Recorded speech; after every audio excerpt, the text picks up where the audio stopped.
त्याचा वाहतुकीला मोठा फटका बसलाय।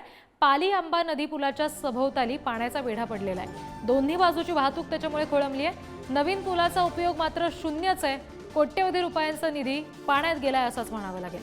पाली आंबा नदी पुलावरून नवीन पुलाची निर्मिती होऊनही पावसाळ्यात वाहतुकीवर परिणाम होतोय। प्रवासी असतील, विद्यार्थी वर्ग असेल, त्याच्यातून मोठा संताप व्यक्त होतोय। प्रतिनिधी श्रीकांत शेलार यांच्याकडून अपडेट्स घेऊया। श्रीकांत, सध्या नेमकी काय परिस्थिती आहे? ते पाणी ओसरतंय का आता तरी?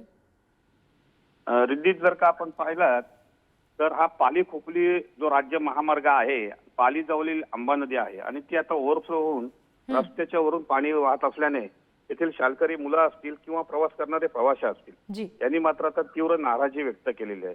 आणि आता जर आपण सध्या स्थितीमध्ये पाहिलात तर जैसे ते वैसे परिस्थिती आता या ठिकाणी आपल्याला पाहावयास मिळत आहे। जी श्रीकांत, धन्यवाद दिलेल्या या माहितीसाठी।